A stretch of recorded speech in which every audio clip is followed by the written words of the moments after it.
Hello, everybody, and welcome. This is Lizzie and Justin. We are Lizzie and Justin from Thirdspace, and this is Turning Towards Life. And we are back for our 456th week of talking with one another. And whether you have joined us for the first time just now, or whether you are one of the many people who have been with us for 456 weeks or somewhere in between, welcome, welcome, welcome. It's so good to be with you, to know that you are in circles and circles and circles around this conversation between you and I. Lizzie, welcome to you. It's so lovely to see you as well. And we're going to do what we ordinarily do in a minute, which is that, Lizzie, you have brought a source, an excellent and deep and inviting piece of writing for us that we're going to place in the middle. And then a conversation, really a three-way conversation is going to unfold. Lizzie, Justin, and the source, and we're going to take our time to see what comes. And Lizzie, every time you and I have done this, something surprising and revealing and life-giving has come, which is, I think, one of the many reasons why we're still here 456 weeks in. And to all of you who are with us, we know that you do this too, that either the conversation unfolds inside you, or maybe you take it and you talk about it to someone else, or there are people who share it in groups, and you can join us to do this in our third season of what we call Turning Towards Life Live, where we meet monthly on Zoom, and it's been wonderful. We're in the middle of our second season, and the third season begins in September. And if you want to find out about that and about all the ways you can contact us, subscribe to emails, support us, our website is turningtowards.life, and you're very welcome to head over there, and we love hearing from you. So if in the middle or at the end of this you find that you want to be in conversation with us, you're so welcome to do that. We would love that, love that, love that. So in a moment we're going to begin, and I'm handing over to you, Lizzie. Thank you, Justin. I also just got a rush of excitement, Justin, about season 3 of Turning Towards Life Live happening, and our subject or topic or whatever you say is going to be love. And I am so amazed that happens every month, that we do that every month. And I want to invite anybody who's interested to go and have a look and see if you want to come. We'd love to have you. This is a poem called A Different Holding Pattern by our beloved Rosemerry Wahtola Trommer. Hello, Rosemerry. If you ever get to listen to this, you are always at the center of things in our hearts. And it goes like this.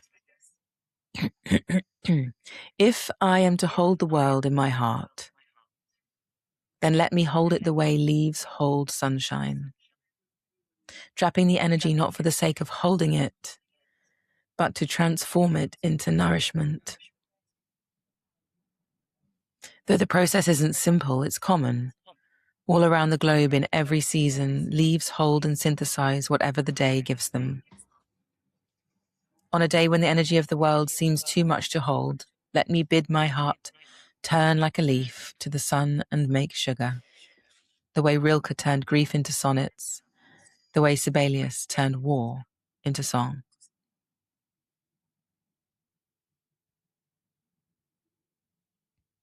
Oh my goodness. I'm going to read that again.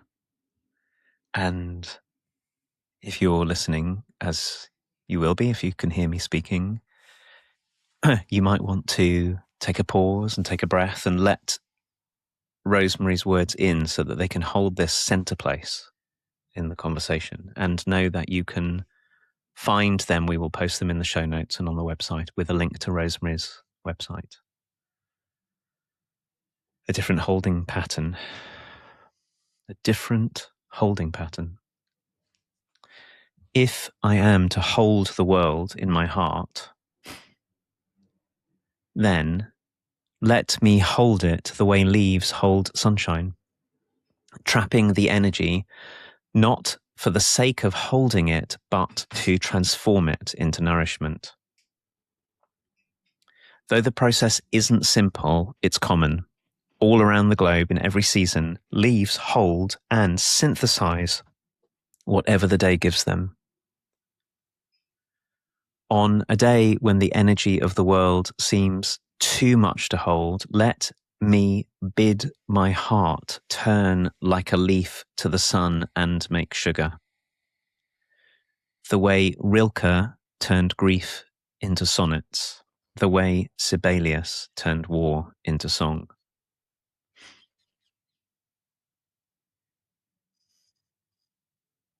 Thank you, Justin. So this poem arrived into my... It's a similar pattern, Justin, where Rosemary's books, when I'm this kind of person on a Tuesday, I read it and this one jumps out. And when I'm that kind of person on a Sunday, something different jumps out. And this had never jumped out yet to me from her book, All the Honey, until yesterday. And it jumped out because of what's happening in my world and what it enabled. And as you read it to me and as I was reading it to us, I could feel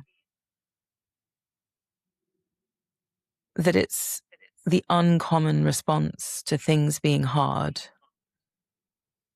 to say there's a different way. Your thing you're trying to do right now isn't working, and you know it's not working. And so there's something different, some other way that we could story this, that it would have us feel different inside of it. And for me, it's enabling me to see that there's a transformation at stake rather than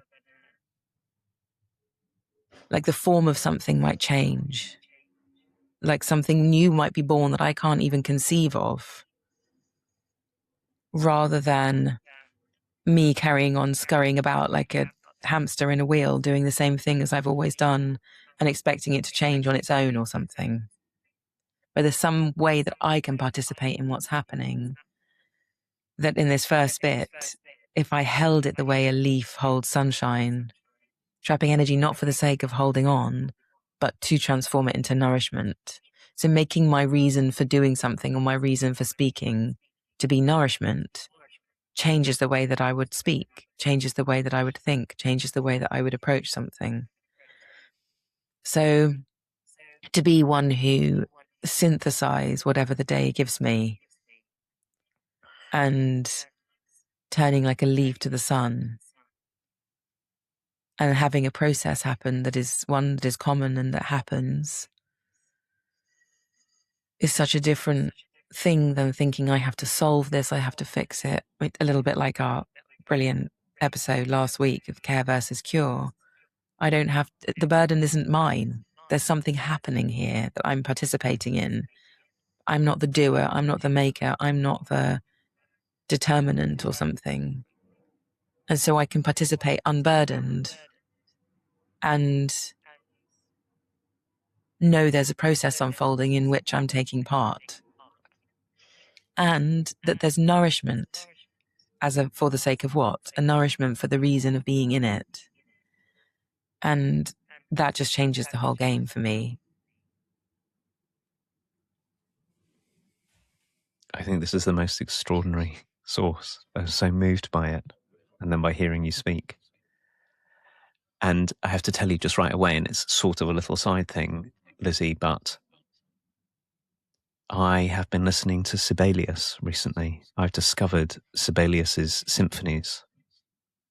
And oh my goodness, I've been totally transported by them. And he wrote, I don't know, 8 or something. And I've been deep in his world, and it is a world of such beauty and generosity. And as Rosemary says, it was written largely in time of war, much of it. So for anyone who loves stirring, beautiful, emotionally resonant music, I want to say go and find Sibelius's symphonies, and there's probably much else by Sibelius, but that's what I know. And we know Rilke, we've had Rilke here too. So I had this buzz of excitement at knowing some of that, this art that Rosemary is pointing towards.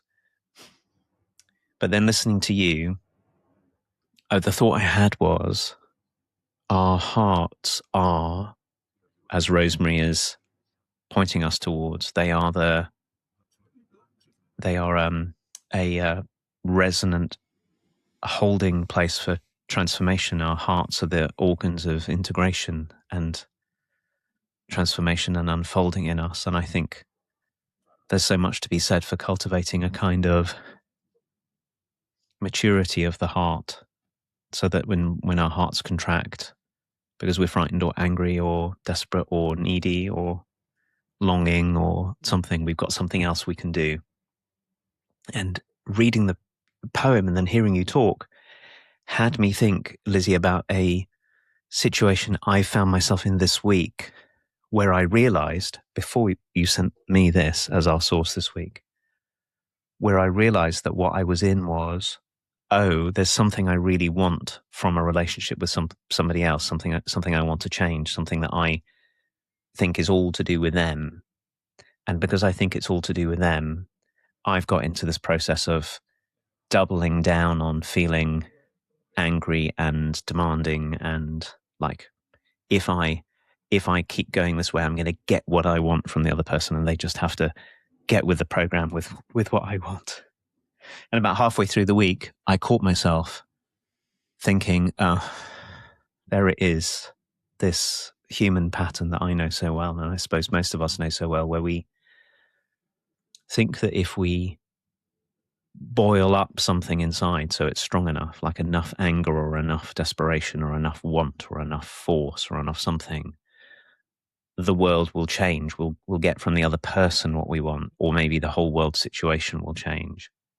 And if we look closely, we can see often, as I saw this week, oh, what I'm doing will never result in what I want, ever, because the change has to come in me.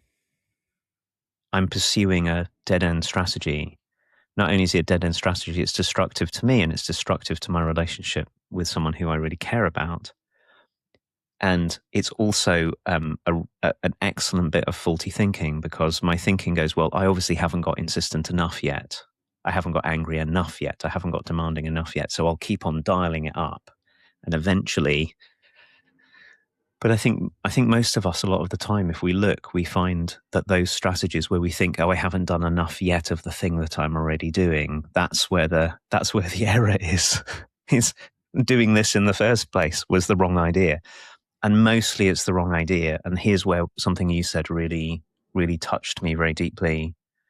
Mostly it's the wrong idea because it puts us in the wrong place and in the wrong relationship with the world or with the person. Like, as long as, if I'm in disagreement with you, and as long as I'm keep on putting all of the, I'm okay here, so I just have to get insistent enough and clear enough, and then you will change.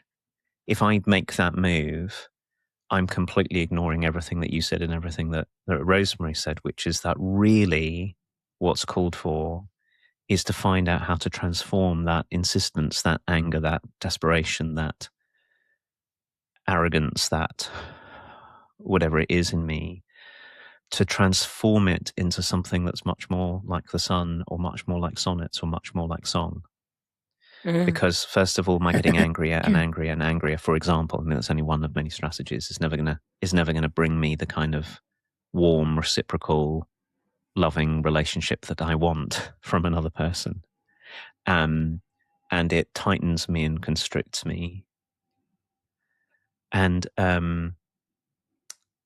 what I'm thinking now, as I'm just coming to the end of this speaking for a bit, Lizzie, is just like leaves turn high energy sunlight into love, basically, that life that unfurls. Maybe what's asked of us here is to have our heart be that which will transform what we hold on to so tightly into living in the way, living as the something that we long for. If what I long for is love and reciprocity, can I turn my frustration, disappointment, hurt at all the places I don't feel like I get the love and reciprocity I feel like I'm entitled to, or something, or I want? Can I have my heart turn myself into love and reciprocity and then live that way? Which which is what plants do Mm. and our hearts do, turning grief into sonnets and war into song. Mm. It's so counter to our ordinary ways of thinking, where we think I've got to go full on in to get, and it does often, most times, doesn't lead us anywhere. It's so interesting to be talking about our hearts, because again, like happens all the time here, I'm like, what even is a heart? There's like the organ, and then there's this other something, which is, I don't even know what that is. It's a place of intelligence or something. I know. I think we've got to talk about that a bit more. But what it feels to me is that it's the center of things, as in like the way that if our hearts aren't beating, it's game over. Whereas if my kidneys weren't working, it wouldn't be immediately bad. It's like something about the heart is so central, and feeling into what the heart can do. And I think Rosemerry really, I think, is working on our hearts, and maybe working on her heart by the writing, but working on our hearts by the publishing and letting it be in the world. Because when I'm in contact with this and so many of all of her poems and her writing and her saying, and her singing, I feel that's the place it's addressing in me. It's speaking a language that feels like it already knows, but my habitual ways of thinking and being might not be there all the time. And so to feel that there's a place in each of us that has a different answer than our usual answer is deeply reassuring. That when everything, that relationship that you're talking about, Justin, gets a bit ruined or whatever by what we did, there's another place to go other than keeping on doing the same thing again and again, and that we can have faith in whatever we're calling the heart, which is our central, most important, powerful place or something in terms of its way of thinking, processing, feeling, connecting. That is here as a support is huge. And I wouldn't be left just in the confusion of the mess I made. There's another place to go. And actually, I was having dinner with some wonderful people last night, and we were talking about, as our hearts get bigger and more expanded and take on more complexity in a way, that more truth is able to be told. And the less contact I have with my heart, the less truthful the world is allowed to be with me. And so I'm also receiving this understanding of kind of openness and undefendedness with a growing heart. So in that interaction where we're keeping on doing the same thing again and again and expecting the results to be different, but it's never different, that there could be a way that we're also not either receiving the truth of ourselves or the truth of another person in that moment. As in, we're not seeing very clearly, but if we could see with our hearts, how would we see differently? And what would that have the world become if we were relating from there? And of course, we're all filled with wounds and defenses and strategies and obfuscation and only letting people see the things that we want them to see about us. But the heart is such a different strategist. It's such a different set of permissions and insight and feeling and sensing. And when you were talking, Justin, I was getting in touch with this feeling I have at the moment of when things become so complex that I don't even understand what's going on anymore. You know, that like in systems and in relationships where it's like, I'm lost now. I don't know what's going on. I don't know how anyone makes a decision from here. I don't know who we are. It feels everything's up in question. This then makes some sense. So it makes me really curious about that place of confusion and not knowing and being like in a tumble dryer of complexity and feeling, well, what now? What do we do? How do we navigate this? It feels like this poem gives a way to begin, to feel into something, given that the complexity doesn't give you any kind of obviousness. The complexity doesn't give you any step to take. The complexity just makes it big and unwieldy and confusing. And then the heart is the thing that maybe can cut through and say, hold on, maybe this is true, maybe that is true. And because the hearts are open, we could perceive a truth where before was just pure confusion and being in the tumble dryer. Yeah, I love the way you're talking about confusion, Lizzie. It's opening doorways for me because for one reason or another, I'm not going to say anything unique about myself here. I'm sure this is true of many of us. I found myself at various times in my life, and if I'm not paying attention, running things round in my mind in the form of language. I can go round and round and round, thinking things through and sort of strategizing and thinking things through. And I would say most situations involving life itself and other humans are of the kind of complexity that you're talking about. They can't be reduced to an obvious anything. I mean, even just a one-on-one, how on earth, Lizzie, do you and I make sense of our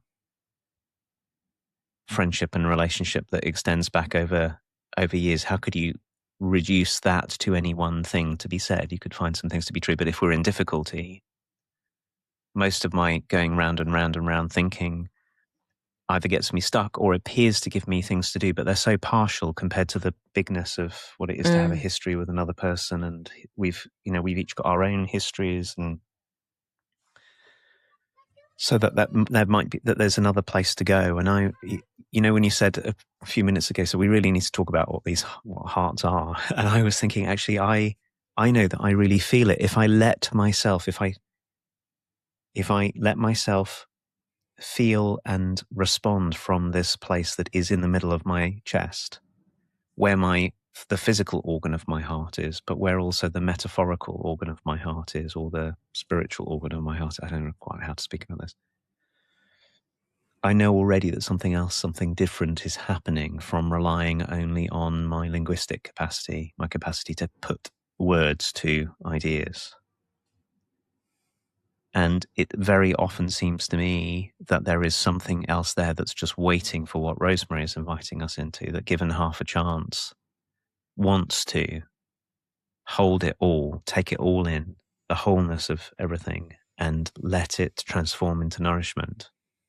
That's what this longs for. It's actually such a relief to find that there's something in me that is kind of, in a way, going, hello, I'm here, I'm waiting, I'm ready. But it does take a measure of letting go of my certainty that I can think this through, or I know that I'm right. And it seems to me, isn't it true, Lizzie, that most of what we face in life is of that order? When you said, when we don't know what to do, and we don't really understand how we got here, and we don't know what's going on now, and it's not clear what the next step is, that's when it's so easy to double down. So I wanted to talk about practicalities, like for me, feeling this place. Got my hand here on my heart, and I can feel myself breathing in and going, yes, there really is something here that can respond differently. But then the other thing that is brilliant about Rosemary's poem, and very simple, is it offers us a way to go out and learn from the world around us, which I think helps us a lot. So if I sit here in front of my computer screen in my office with my books, and which I love it here, I have a different way of responding than if I go out of the door and find trees and go, teach me, please teach me. And then I can look and watch and feel what it might be like to be like a leaf. And you can just go out and see the leaves doing, you can't see the chemistry, but you can see the leaves doing their thing. And I think that, and maybe that's the point of poetry, and maybe that's the point of this kind of conversation, is that it offers us a different story in which to understand what we are. And Rosemary is telling us, and we're telling one another, we're more like leaf than we know, or we can be. It's not so far away from us. And anybody, for anybody who's listening to us, Lizzie, who hasn't discovered Rosemary's body of work, we know from knowing Rosemary and from reading lots of Rosemary that turning grief into sonnets is what Rosemary's been up to for years, among other things. And it feels very hopeful to me, if I just come in, start in close with me, to know, oh, my ways of doubling down on being angry, frustrated, separate, arrogant, in the right, are only a hand's breadth away from that of me that will hold everything and let it become something else, so that in my speech and in my loving and in my relating and in my hands and in my heart, something else comes forward that doesn't have to know the answer to how we sort this all out, but does know a next step in which it's possible to be nourishing, straightforward, here, open, many-chambered. It's not far. You know, you said leaf loads of times just then, and we've got a pumpkin situation in our garden where we planted this tiny pumpkin seed. And most years I plant tomatoes with my children, and then we water them every day, and we're miraculized by the fact these little things become these big things they've now become. But we've never done pumpkins before because our garden's really tiny. It's just got a couple of little beds. And this year we just planted one pumpkin seed, and its leaves are absolutely humongous. And probably there's loads of gardening people listening, and I'm just a gardening doofus or whatever. But what I'm seeing in this moment, and this might be obvious, but it's not obvious to me till this moment, is that the leaves are absolutely massive. And there's no pumpkins yet. But the leaves are bringing in their massiveness, all the sunshine whilst the sunshine is shining. And then we don't get pumpkins till October or something. And I'm feeling the kind of this way of trapping energy for nourishment, for the purposes of nourishment, is not necessarily time bound in the way that we might need or like or something, but it is there. You know, like the nourishment maybe came 3 years ago that has my pumpkin flower now. Or I had to go through the sun time in order to be able to speak the pumpkinness. Or I'm calling on something else from a different time that has me be here in the way that the pumpkin could flourish. So I'm feeling the magic, in a way, of seasonality and timing that also isn't separate from the way that nourishment actually arrives in the place. So when I'm in the moment with you, I might not feel the sunlight and my leaf filled in order for nourishment to happen between us, but it might come in 2 months' time because of something I did in the intervening time. But there's sometimes a demand, I think, in me for kind of immediacy or sorting something out or never going to sleep on an argument or, you know, all those kind of things. Maybe there's also something else to trust and receive from that's of a different timing order than we would demand or we are demanding in the moment in relationship or in systems or complexities that we're in. So I'm thankful to my leaves in the garden. I'm really thankful to my tomatoes and the fact that a seedling produces that and that it's all possible, my goodness.